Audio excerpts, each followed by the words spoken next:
Vamos a leer Provisiones de la Cruz, tercera parte. Estamos viendo todo lo que Cristo ganó en la cruz del Calvario. Y yo quisiera que me acompañaran a la carta del apóstol Pablo a Filemón. Carta del apóstol San Pablo a Filemón. Solo tiene un capítulo. Entonces el capítulo único. Vamos a leer en el verso 4 hasta el verso 6. ¿Listo? Ahí tienen ustedes en la pantalla el versículo. Yo lo leo a favor de usted. Dice la palabra del Señor. El apóstol Pablo es el que escribe, inspirado por el Espíritu Santo, y dice: doy gracias a mi Dios, haciendo siempre memoria de ti en mis oraciones, porque oigo del amor y de la fe que tienes hacia el Señor Jesús y para con todos los santos, para que la participación de tu fe sea eficaz en el conocimiento de todo el bien que está en vosotros por Cristo Jesús. Amén. Amén. Que Dios bendiga nuestras vidas a través de su palabra en esta tarde. Filemón es una carta de la que casi no se predica, de la que casi no se enseña. ¿Quién era Filemón? Filemón era un ciudadano de la ciudad de Colosas, o sea, en Colosenses. Y Filemón era un hombre muy acaudalado. Parece ser que él se dedicaba a el negocio textil, tenía una industria textil. Hay que decir que en los tiempos bíblicos hacer telas, fabricar telas era un trabajo muy dispendioso, pero quienes tenían el recurso para tener una industria como esa eran personas muy acaudaladas, porque las mejores telas se vendían a los reyes, a los príncipes, y se vendían a muy buen precio. Filemón se dedicaba a esto en la ciudad de Colosas. Era un hombre muy próspero, muy acaudalado, vamos a decir, era un hombre millonario, era un hombre rico, y además de eso él tenía en su casa la iglesia. Es decir, que los hermanos cristianos en Colosas se reunían en la casa de Filemón. Pablo le escribe a Filemón esta carta por una razón que hoy no vamos a exponer, no nos compete, no es el tema para hoy, pero el saludo de Pablo a Filemón nos enseña a nosotros muchas cosas. Quiero que me pongas el texto, el versículo 6, por favor.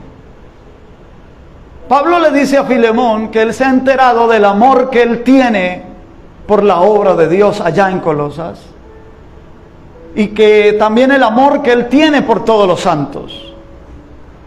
Y él dice que Filemón participaba de la fe. El apóstol Pablo ora, porque en el verso 2, cuando comenzamos a leer, el verso 4, cuando comenzamos a leer, dice que él daba gracias a Dios, orando, dando gracias a Dios y recordando en sus oraciones a los hermanos, a Filemón y a los hermanos en Colosas. Pero Pablo no ora para que Filemón tenga más clientes. Pablo no hace una oración, Pablo no hace una intercesión para que Filemón pueda comprar más esclavos, porque en ese tiempo no se contrataban empleados, sino que se compraban esclavos. Pablo no ora para que la industria de Filemón crezca, porque sabe que como es un hombre acaudalado, bendice la obra de Dios. Sino que Pablo ora para que la participación de la fe de Filemón sea eficaz.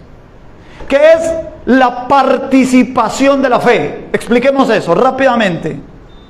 No me voy a demorar mucho en la palabra hoy, porque yo tengo la intención de orar por cada uno de ustedes, aprovechando que no son muchos, pero que pueda yo personalmente orar por ustedes en esta tarde. Y yo no sé si en esta tarde hay alguien aquí que cree que Dios puede traer una respuesta a su vida y una bendición para su vida. ¿Habrá alguien que lo crea? Amén. Y también voy a orar por los hermanos que están conectados por el Facebook. Primero por ellos y después vamos a ministrar aquí. Así que no me voy a demorar en la palabra. Cierro el paréntesis.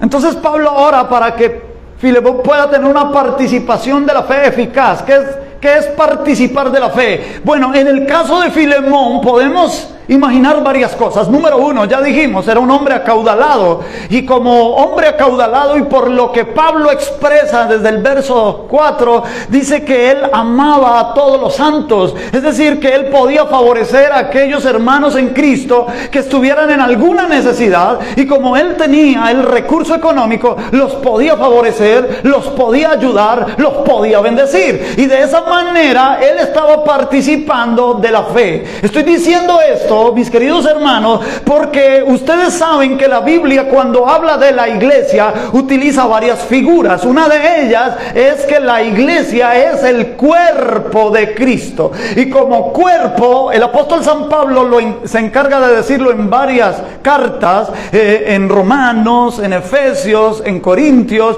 y él habla de la iglesia como un cuerpo, y dice que el cuerpo tiene varios miembros. Hay miembros internos y hay miembros externos, y cada miembro ha sido puesto en el cuerpo para una función específica. Lo que hace el hígado no lo puede hacer el estómago, lo que hace el estómago no lo puede hacer el corazón, y lo que hace el corazón no lo puede hacer el cerebro. Hablando de algunos de los órganos internos, lo que hace las manos no lo pueden hacer los pies, y lo que hacen los pies no lo puede hacer la cabeza. ¿Me estoy dando a entender? Es decir, cada miembro tiene una función específica, y lo que hace uno no lo hace el otro, pero el uno depende del otro.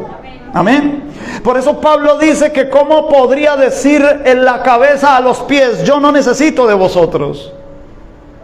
Y que el cuerpo no podía ser solamente ojo, porque si el cuerpo fuera solamente ojo, ¿dónde aparecerían los oídos? Entonces el cuerpo no podría oír, no podría fabricar cosas porque no tiene manos, solamente es ojo. Entonces el cuerpo necesita de varios miembros, y resulta que en la iglesia hay miembros que cada uno Dios ha depositado dones, por ejemplo, de la predicación, de la enseñanza, de la profecía, de la revelación de la palabra de fe, diversos dones que pueden ser vistosos, como algunos dones que no son vistosos. Por ejemplo, el don de la misericordia, el don de la exhortación, por ejemplo, el don de servicio, o el don de dar, que era uno de los dones de Filemón. El don de dar. Tal vez son personas que no se le medirían nunca estar frente a algún auditorio para expresar alguna palabra. Tal vez quedarían paralizados si cogen un micrófono. No sirven para eso, pero Dios los tiene para que ellos puedan participar de su fe, dando, teniendo misericordia por otros, ayudando a otros, sirviendo en lo que se pueda. No son dones tan espectaculares, pero no importa, son dones del Espíritu, y si emplean bien esos dones, Dios trae recompensa. ¿Cuántos dicen amén? Amén. Entonces, de esa forma se puede participar de la fe. Uno puede participar de la fe congregándose. Con el solo hecho de uno venir desde su casa, apartar este tiempo usted lo pudiera estar invirtiendo, acostado en la cama, viendo una película, comiendo palomitas de maíz, un chocolate, una gaseosa, qué sé yo. Pide una hamburguesa a domicilio y se pone... En vez de estar allá, usted dejó de hacer eso por venir aquí para reunirse con otras personas y juntos adorar a Dios. Ese sacrificio Dios lo ve y lo toma en cuenta, y déjame decirte, lo recompensa. Porque de esa manera, solamente con tu venir a congregarte, estás participando de la fe. Amén. Claro que los hermanos que no pudieron venir, porque no pueden venir, porque están impedidos por su salud, ellos que están viendo a través de la transmisión, también pueden participar de la fe. Gracias a Dios por esos medios de comunicación. Amén. Bueno, ahora, ¿de qué manera Filemón también participa de la fe? La Biblia dice en el verso 2, ahí en esa carta, dice que él saludaba, Pablo saludaba a todos los que se congregaban en su casa, a la iglesia que está en tu casa, dice allá. O sea que él tenía una casa, no se imagine una casa pequeña, una casa como las de las ciudades. La casa de Filemón tendría que haber sido grande, en donde podía reunir muchos hermanos de toda la ciudad, se congregaban en la casa de Filemón. Entonces Filemón también tenía a su disposición su casa, para que en su casa se congregaran, para que en su casa vinieran hermanos y compartieran la fe mutuamente. Un testimonio, alguien dijera, hermano Filemón, yo tengo un testimonio de algo que me ocurrió esta semana, resulta que Dios me ayudó en esto y en esto, y está participando de la fe. Y Filemón proveía su casa para que esto fuese posible. Además parece ser que él era el que dirigía la iglesia, o sea, era el líder principal de la iglesia en Colosas. Y eso también es participar de la fe. Entonces cuando él enseñaba la palabra, al enseñar la palabra estaba participando de su fe. ¿Saben ustedes? Quiero hacer ese pequeño paréntesis. ¿Saben ustedes que para traer un sermón de media hora hay que dedicarle horas de estudio? Y después de que se hace el bosquejo hay que dedicarle horas de oración. Eso tiene un trabajo previo. Hay gente que dice, vea cómo lo ganan de fácil, dicen, porque como, hermano, vuelvo y digo lo que dije al principio, como se ha estado predicando un evangelio de comercio, no de economía de la gracia, sino del comercio. La gente, esos líderes religiosos comercian con la fe de la gente, se aprovechan de la fe de la gente, de la necesidad de la gente, y les dicen, y les prometen el cielo, y les dicen, mira, Dios te va a bendecir, pero trae dinero. Si no tiene dinero, pues traiga la argolla de matrimonio, el reloj, la cadena, las llaves de la moto, aquí recibo hasta el celular. Hermanos, me enteré hace poco que en una iglesia recogían hasta los celulares. Por Dios, ¿a qué hemos llegado nosotros? Eso no es el evangelio. Eso no es el evangelio. Y como la gente está escuchando ese tipo de evangelio, ahorita no se predica de Lucas 20, sino a 20 Lucas. Y entonces la gente se está acostumbrando a escuchar ese evangelio y ya la gente le da fastidio el evangelio. Y no están siguiendo al Señor. Entonces cierro ese paréntesis, como la gente está escuchando ese tipo de evangelio, somos responsables delante de Dios de lo que nosotros decimos. Hay gente que dice, vea cómo se la ganan de fácil. Como saben mover bien la sin hueso, entonces enredan a la gente. Alguien, un pariente una vez me dijo que es inconverso, pariente, inconverso. Un día le dijo a mi esposa, ustedes sí son bobos. Usted, le dijo a mi esposa, usted con el marido que tiene, es para que estuvieran pichos de plata.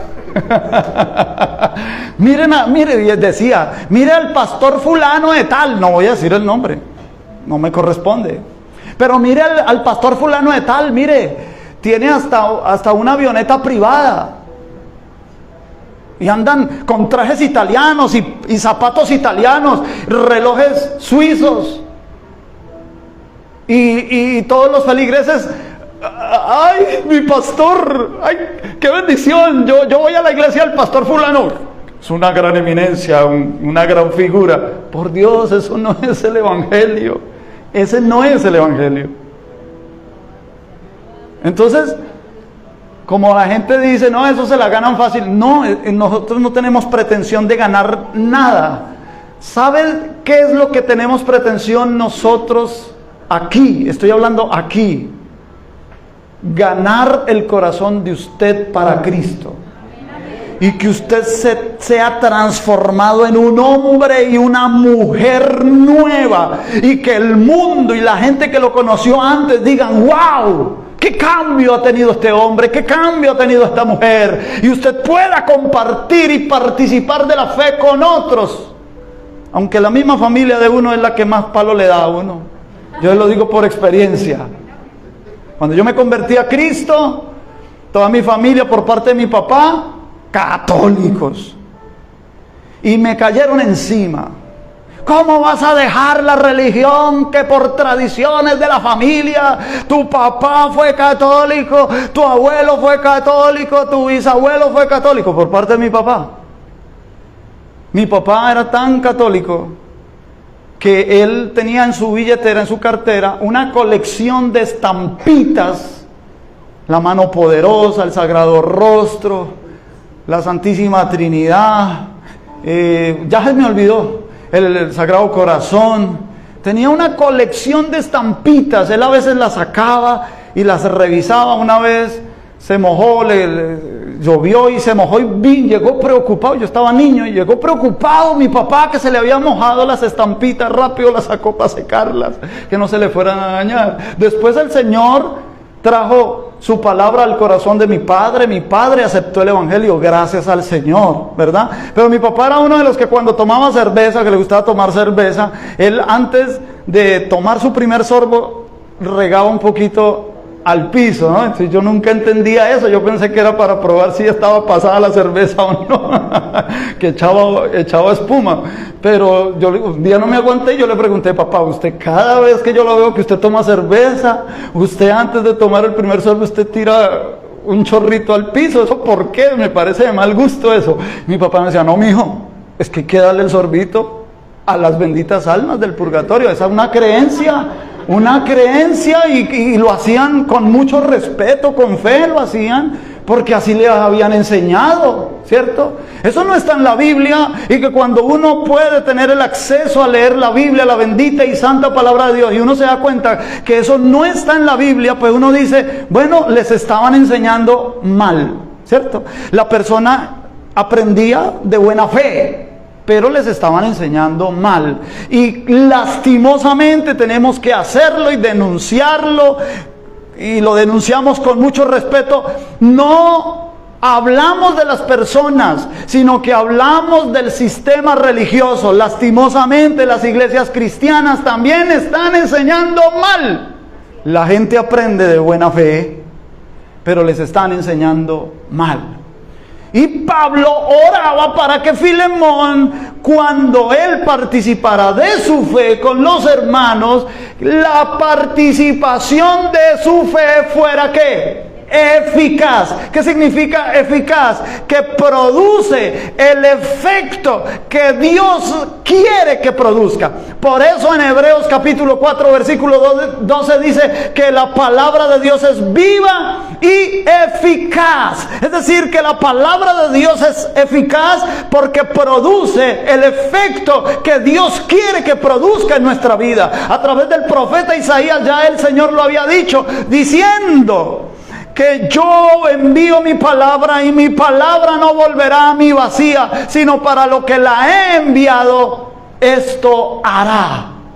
La palabra de Dios es tan, pero tan eficaz, que con la palabra de Dios fue formado todo el universo. La Biblia dice en Hebreos capítulo 11 versículo 3 que por la fe entendemos. Eso toca entenderlo por la fe, porque nadie estuvo presente cuando Dios dijo sea la luz. Nadie estuvo presente. Entonces tenemos que entenderlo ¿cómo? Por la fe. Y Hebreos 11:3 dice: entendemos por la fe haber sido constituido el universo por la palabra de Dios. O sea, la palabra de Dios creó todo el universo observable. La palabra de Dios creó toda la creación que vemos aquí en la tierra. La palabra de Dios es poderosa. Por lo tanto, cuando usted y yo escuchamos la palabra de Dios o la leemos, estamos leyendo y estamos oyendo nada más y nada menos que el poder de Dios a través de nuestra vida. La palabra de Dios es poderosa, es eficaz. Entonces, Pablo ora para que Filemón, cuando participe de su fe, esa participación de su fe sea eficaz, que produzca los resultados que Dios quiere. ¿Y cómo se logra esa eficacia? Dice, en el conocimiento. Hay que conocerlo, porque cuando lo desconocemos no lo aprovechamos, ¿cierto?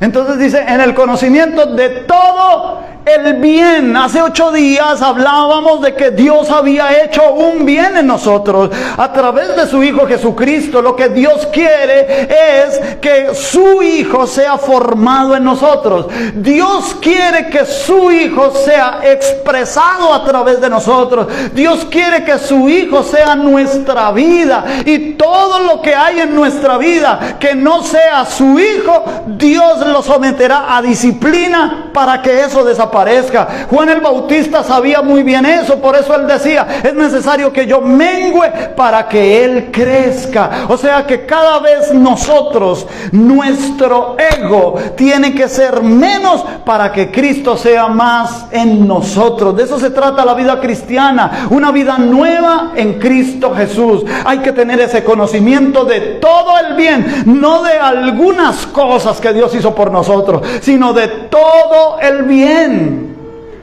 Yo tengo un hijo que es muy inquieto, Joel, a los que lo conocen me dan testimonio de eso. Él es muy inquieto. ¿En qué sentido? En que él le gusta aprender cosas. Él le gusta, por ejemplo, él se aprende cómo es la bandera de Sudáfrica, por ejemplo, y cuál es la capital de Sudáfrica, y de Herzegovina, y de Monte Carlo, y de Croacia, y todos esos países por allá. De Rumania, que la bandera de Rumania es muy parecida a la de Colombia, y el otro día él me decía: papá, usted sabe que la bandera de Tata, y me decía que la bandera de Rusia es parecida a la de Colombia, solo que en vez de amarillo va blanco. Y entonces él me decía esas cosas, y yo decía: ese muchacho, ¿de dónde saca eso? Entonces yo pongo la siguiente ilustración. Como yo sé que mi hijo es inquieto por aprender esas cosas, le gusta la historia, le gusta la geografía, le gusta todas estas cosas, entonces yo un regalo de cumpleaños, me voy para una librería y le compro una enciclopedia de 21 tomos. Entonces yo quiero que él vaya a él mismo y la reclame. Yo solamente llego con la factura y le digo: Joel, de regalo de cumpleaños le voy a regalar una enciclopedia. Mira, aquí está la factura para que usted vaya y la reclame. Él se va contento para la librería y va y trae un solo tomo. Pero él llega contento a la casa y dice: uy, papá, esto está muy chévere, mire estas ilustraciones que trae, esta enciclopedia está buenísima, la enciclopedia. Entonces yo me quedo mirando y digo: pero Joel, solo te trajiste un tomo, la enciclopedia son 21 tomos, te hace falta 20. ¿Sabe qué ha pasado con nosotros? Nos hemos quedado solo con el perdón de los pecados y la muerte de Cristo en la cruz. Las provisiones de la cruz son mucho más que solamente el perdón de los pecados. Por lo tanto, como nosotros no conocemos todo el bien que Él ha hecho por nosotros, nosotros no estamos aprovechando las provisiones de la cruz. Y por eso aquí cada 8 días estamos hablando de las provisiones de la cruz, para que usufructuemos todo el bien que Él ha puesto. ¿En dónde? En nosotros. Dice que está en nosotros, ya está. No dice que estará en un futuro.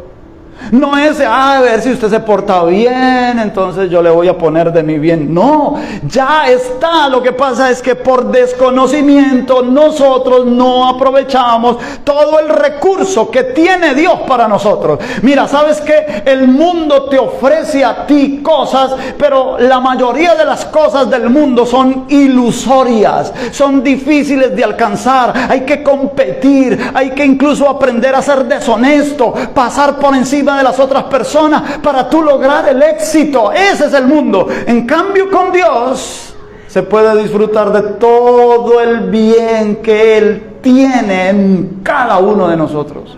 Solamente que hay que conocerlo e ir aprovechándolo. Y dice: de todo el bien que está en vosotros por Cristo Jesús. ¿Quién es el que ha hecho ese bien? Dios. ¿A través de quién? Cristo Jesús. Por eso dice: por Cristo Jesús. Y yo sé que los que están aquí en esta tarde Todos creemos en Cristo Jesús. Amén. O habrá alguien que crea de pronto en Buda o en Mahoma, porque puede ser, ¿cierto que sí? Yo me encontré con un compañero de estudio, estudiamos juntos, bachillerato, y él se volvió Hare Krishna. Hare Krishna es una rama del gnosticismo, pero es un gnosticismo oriental, viene desde la India, desde ¿cómo se llama? ¿Cómo se llama el país donde está el Everest? Es frontera con China. Joel, ayúdeme. Bueno, no, Mongolia no es. Nepal, sí. Gracias, Ebert, gracias. Nepal.